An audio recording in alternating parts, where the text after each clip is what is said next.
Pada ini kita memiliki hari yang cerah ceria, ya, penuh berkat kemurahan Tuhan yang selalu baru tiap hari di kehidupan kita. Amin. Nah, saudara yang kekasih di dalam Tuhan, pada kesempatan ini kita akan mendengarkan firman Tuhan dengan sebuah tema, hidup yang naik dan bukan turun. Hidup yang naik dan bukan turun. Saudara, ketika saya menyampaikan tema firman Tuhan ini, saya bukan berbicara tentang karir, kehidupan kita di dunia ini, kehidupan banyak orang di dunia ini. Karir, misalnya kopral jadi sersan, mayor jadi jenderal, bukan itu. Saya juga tidak membicarakan tentang popularitas, pencapaian dari setiap orang yang digapainya. Ya. Juga tidak membicarakan mengenai keadaan-keadaan ekonomi, keadaan-keadaan jabatan, kekuasaan, titel yang diraih. Bukan hal-hal yang naik seperti itu. Tetapi yang mau saya bicarakan adalah kerohanian kita sebagai umat Tuhan. Kerohanian kita seharusnya naik dan bukan turun. Sebagai anak-anak Tuhan, sebagai orang Kristen, harus naik dan jangan turun. Karena ini adalah kehendak Tuhan. Kalau naik itu saudara berarti di atas. Kalau turun itu di bawah. Ya. Maju dan tidak mau mundur. Hidup dan tidak layu. Kalau ibarat tanaman. Itu yang disebut saudara kasih naik. Ya. Nah, kita merasakan sesuatu kebahagiaan kalau kita memiliki kerohanian yang naik dan bukan turun. Mengapa? Karena berkat-berkat Tuhan bisa kita melihatnya. Kasih Tuhan bisa kita melihatnya secara luas dan tidak terbatas. Kita membaca firman Tuhan saudara yang kekasih di dalam kitab Efesus pasal yang ketiga ayat 18 sampai ayat ke-19. Tolong dibaca.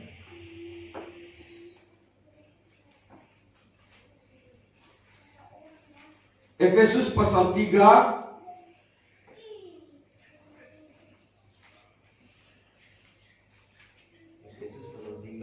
ayat 18 sampai ayat 19, 2 ayat saja.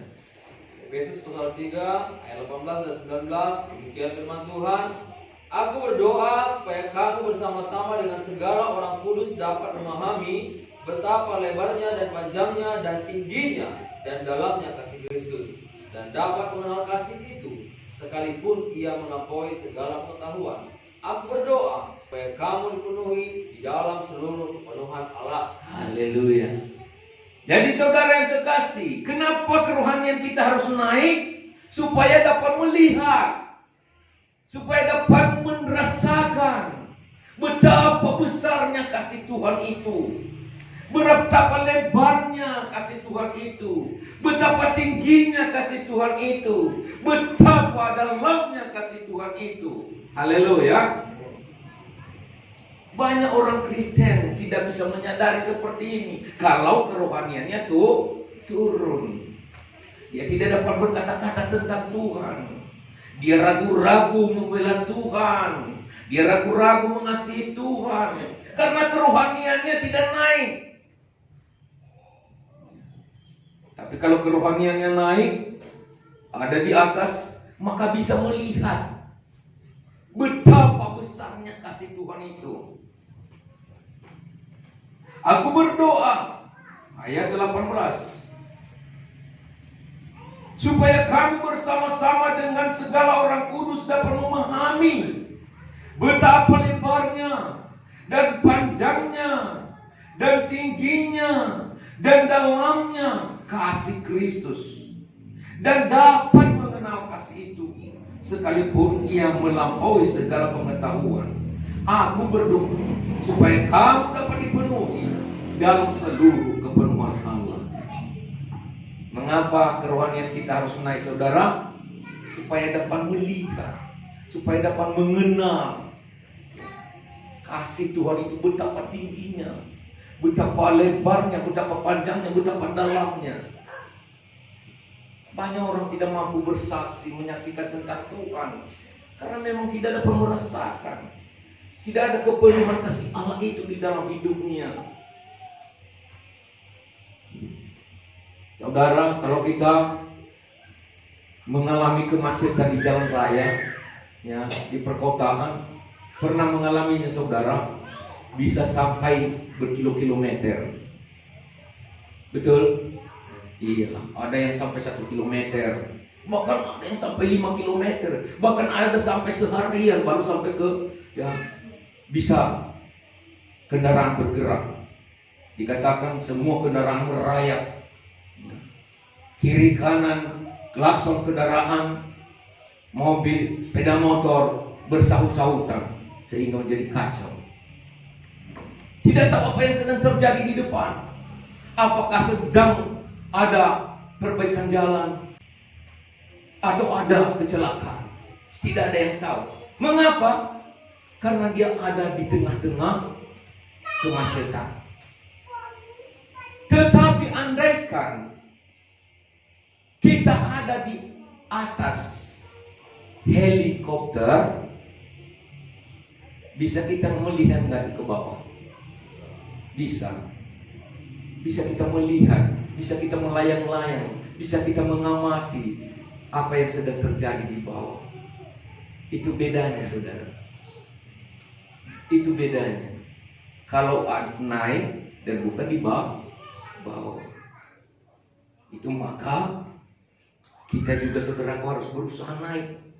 Kerohanian orang seseorang, umat Tuhan itu, anak-anak Tuhan itu, kalau kerohaniannya naik, dia bisa berwawasan luas, bisa melihat betapa baiknya Tuhan itu. Biasa dia berkata bahwa Tuhan itu baik, teramat baik, sangat baik, karena dia bisa merasakan,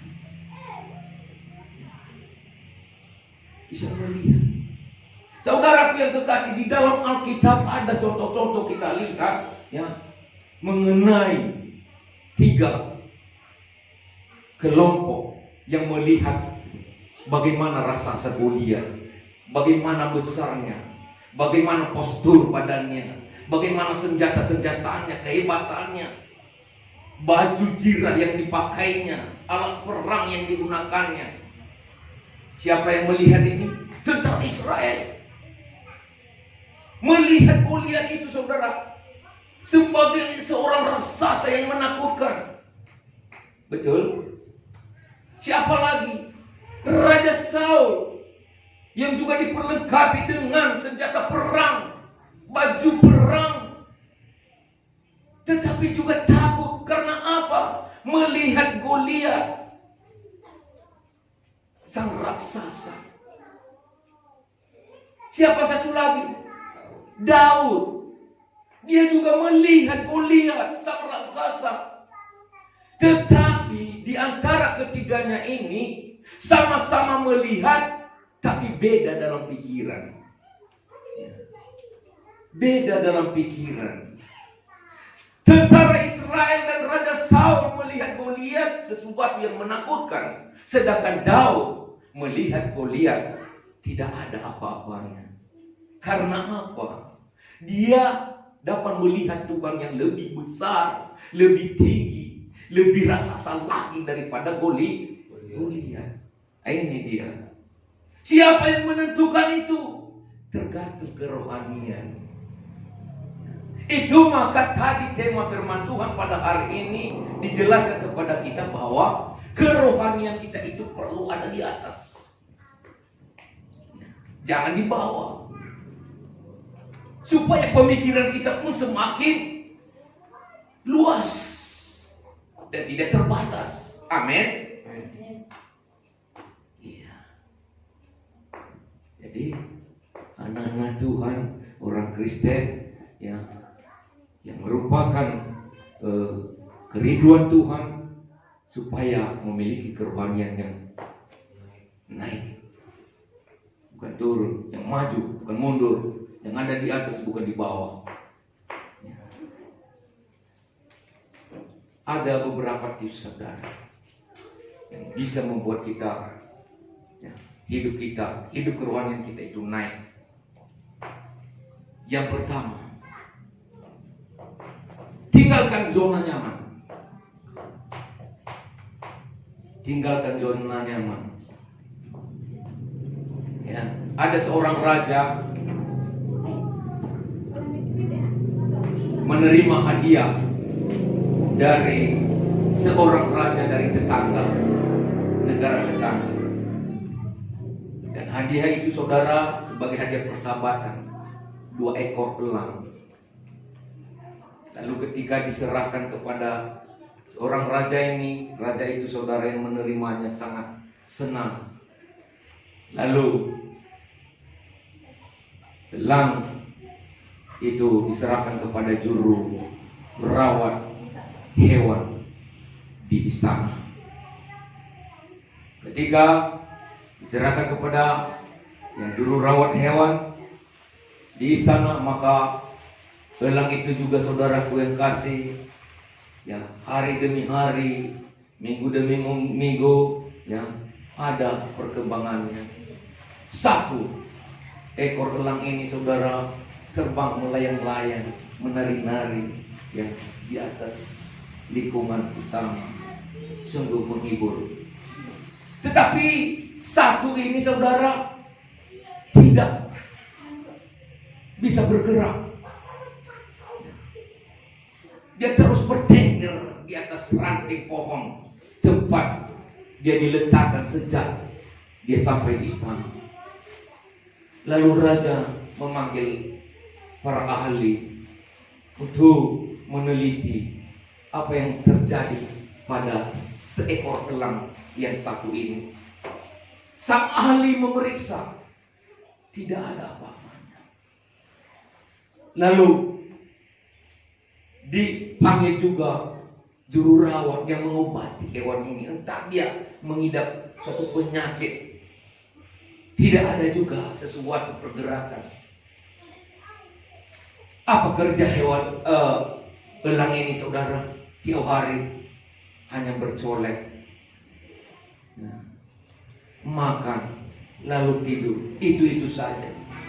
Sehingga suatu waktu ada sang petani kebun, lalu dia lewat dan dia memotong ranting tempat elang ini bertengger.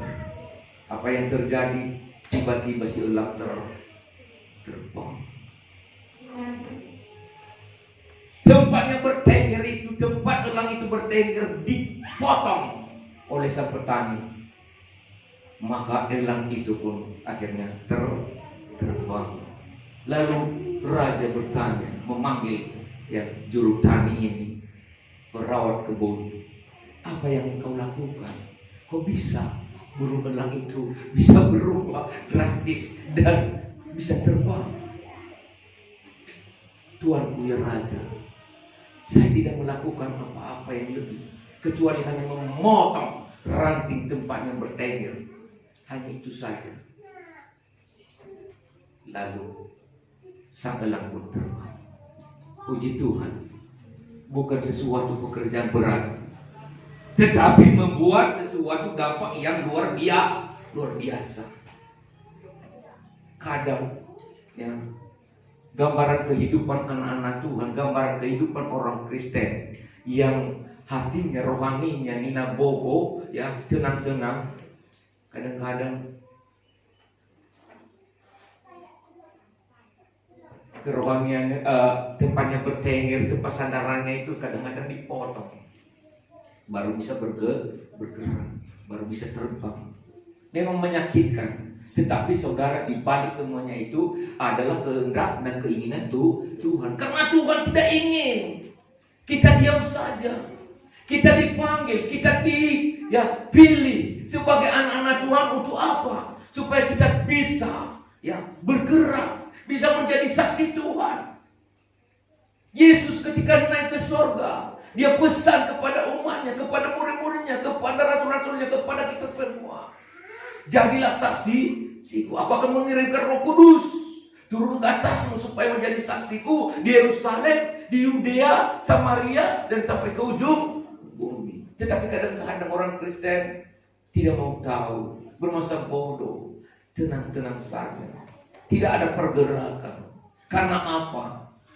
Cukup menjadi orang Kristen, cukup menjadi anggota gereja. Tidak memberikan sesuatu contoh, tidak memberikan sesuatu teladan yang sesuai dengan kebenaran-kebenaran Tuhan yang telah diterimanya. Nah, ini akibat apa, saudara? Tinggal di zona nyaman. Disitulah kadang-kadang Tuhan bertindak. Maka yang melakukan sesuatu tindakan memotong, merusak sarang kenyamanan kita. Mana tertulis, saudara, mari kita baca di dalam Ulangan pasal 32 ayat 9 sampai ayat 12.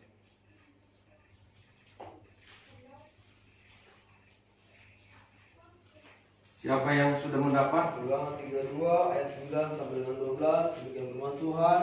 Tetapi bagian Tuhan ialah umatnya, Yakub ialah milik yang ditetapkan baginya. Didapatinya dia di suatu negeri, di padang gurun, di tengah-tengah ketandusan dan auman padang belantara.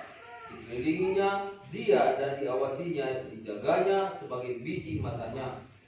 Laksana Raja Wali menggoyang bangkitkan isi sarangnya, melayang-layang di atas anak-anaknya, mengembangkan sayapnya, menampung seekor dan mendukungnya di atas kepalanya.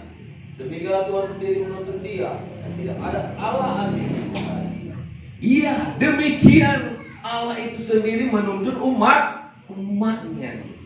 Ketika didapatinya di padang belantara, tidak ada pergerakan apa-apa, maka dia akan melakukan seperti burung Raja Wali yang menggoyang bangkitkan isi sarangnya. Anaknya itu, saudara, ada di dalam sarang. Burung Raja Wali itu anaknya ada di dalam sarang, dan belum bertindak untuk terbang. Dan supaya bisa terbang, apa yang dilakukan sang induk Raja Wali? Dihancurkan sarangnya itu, sehingga anak-anaknya itu pun, saudara, yang menjadi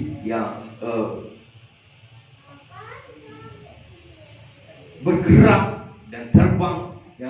Dan ketika mau jatuh, maka ditampungnya dari di atas punggungnya, dan di satu-satu diangkatnya lagi ke atas, sehingga akhirnya anak-anaknya itu menjadi bisa terbang.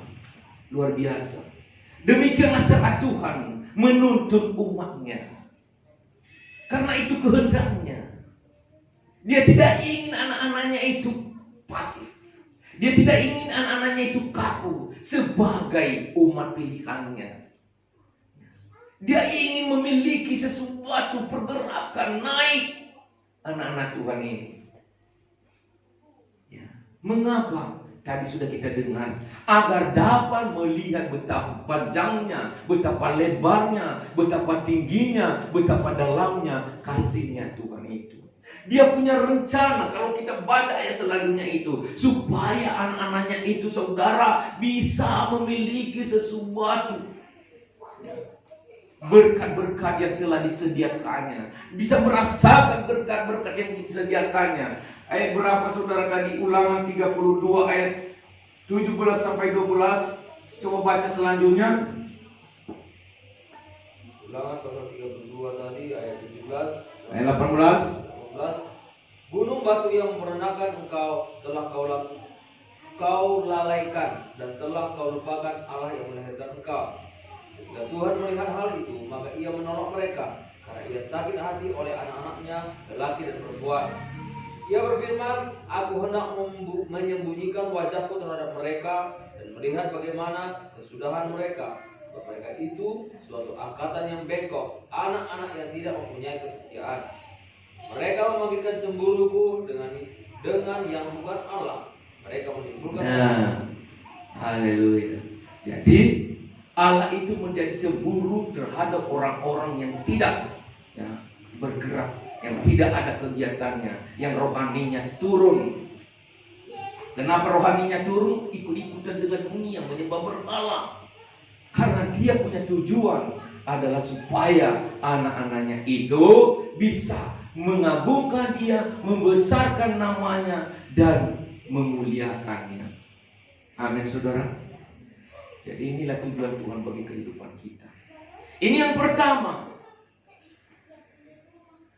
supaya bisa kita naik terbang, tinggalkan zona nyaman. Yang kedua, terus bertumbuh walau dalam tekanan. Terus bertumbuh walau dalam tekanan. Kita baca saudara di dalam Mazmur pasal 92 ayat 13 sampai 16.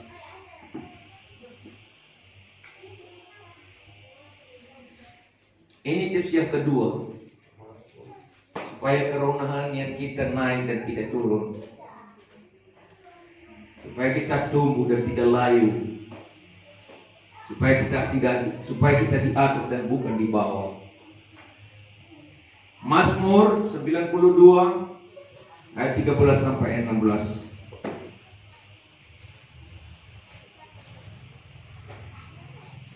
Mazmur 92 ayat 13 sampai 16. Orang benar akan bertunas seperti pohon korma, akan tumbuh subur seperti pohon aras di Libanon. Mereka yang ditanam di bait Tuhan akan bertunas di pelataran Allah kita. Pada masa tua pun mereka masih berbuah menjadi gemuk dan segar, untuk memberitakan bahwa Tuhan itu benar, bahwa Ia gunung batuku dan tidak ada kecurangan padanya. Haleluya. Mazmur 92 ayat 13 dan ayat 16. Orang benar akan bertunas seperti pohon kurma. Bayangkan, pohon kurma itu tahu saudara adalah tanaman orang-orang Timur Tengah. Dan mereka menanamnya di padang gurun yang berbadai. Ya. Tahukah saudara, menurut cerita petani-petani kurma, ketika biji kurma ditanam itu saudara, maka di atasnya diletakkan batu sebagai penekan. Mereka taruh batu di atas pohon kurma itu. Nah, lalu pohon kurma itu saudara menancapkan akarnya ke dalam, mengokohkannya dan menguatkannya. Ketika dia kuat, maka pohon kurma itu saudara mulai tumbuh ke atas dan mendorong batu itu, sehingga menumbuhkan batang. Dan ketika batangnya juga saudara sudah tumbuh, maka tunas-tunasnya pun mulai tumbuh hingga menghasilkan buah. Proses kehidupan pohon kurma ini sungguh bertantangan. Ketika dia tumbuh sering diterpa oleh badai gurun pasir, tetapi dia tetap tumbuh dan dia menghasilkan buah. Apa kata firman Tuhan? Umatku, orang-orang benar itu sama seperti pohon kurma. Dia menggambarkan kita. Sekalipun hidup di dalam tantangan, tekanan, tetapi tetap tumbuh ke atas. Tumbuh ke atas. Haleluya. Sekalipun ada dalam tekanan, setelah terus naik ke atas. Bahkan hingga masa tuanya pun berbuah lebat. Luar biasa. Jadi sebagai anak-anak Tuhan itu saudara yang kasih, tidak boleh menyerah, tidak boleh berputus asa, tidak boleh mudah bosan dalam menjalani, dalam mengarungi hidup ini. Walaupun sedang ditekan dengan berbagai situasi dan keadaan, jadilah seperti pohon kurma. Tuhan telah menggambarkan kita sebagai umatku yang ditanam di dalam bait Allah, sama seperti pohon kurma. Ayat 13 tadi, orang benar akan bertunas seperti pohon korma, akan tumbuh subur seperti pohon aras di Libanon. Mereka yang ditanam di bait Tuhan akan bertunas di pelataran Allah kita. Pada masa tua pun mereka masih berbuah, menjadi gemuk dan segar, untuk memberitakan bahwa Tuhan itu benar, bahwa Ia gunung batuku dan tidak ada kecurangan padanya. Tuhan punya tujuan di kehidupan kita, untuk naik dan bukan turun. Dan ada 2 tips yang kita pelajari pada hari ini untuk bisa kerohanian kita naik, yaitu jangan tetap bertengger di zona nyaman. Marilah kita terus bergerak. Kadang-kadang kalau kita terus bertengger di zona nyaman itu, kita nanti bisa terkejut tiba-tiba sebab digunting. Ya. Tuhan Yesus di dalam Yohanes pasal 15 dikatakan, akulah pokok anggur dan kamu adalah carang-carangnya. Setiap ranting padaku yang tidak berbuah, ya, dipotongnya, tetapi yang berbuah dibersihkannya supaya semakin banyak lagi berbuah. Tuhan punya rencana dalam hidup kita. Itu sebabnya, ya, jangan berdiam diri, jangan bersantai-santai sebagai umat Tuhan. Lakukan aktivitas rohani kita supaya naik.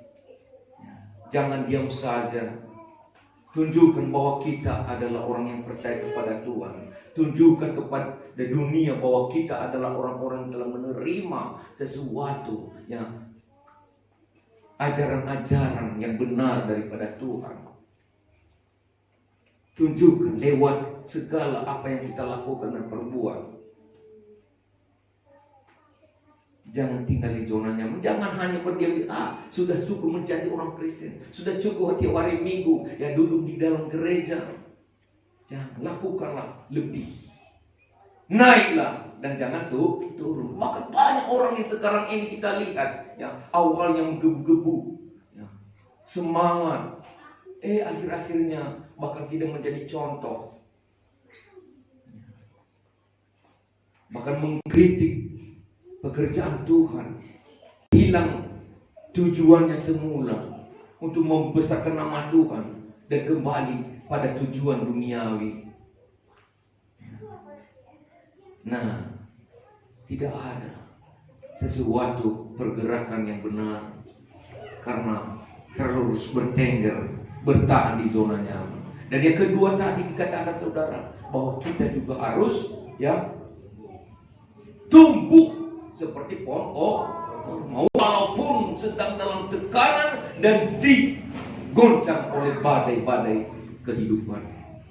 Bertumbuhlah, percaya bahwa pada masa tua kita akan menghasilkan buah yang manis, buah yang luar biasa, yang menyenangkan hati Tuhan. Amin, saudaraku. Inilah kehidupan kita yang diinginkan oleh Tuhan, yaitu supaya hidup kita naik dan bukan turun sebagai anak-anak Tuhan. Semoga kita terus diberkati. Haleluya. Mari saudara, kita mengangkat pujian kepada Tuhan. Saya udah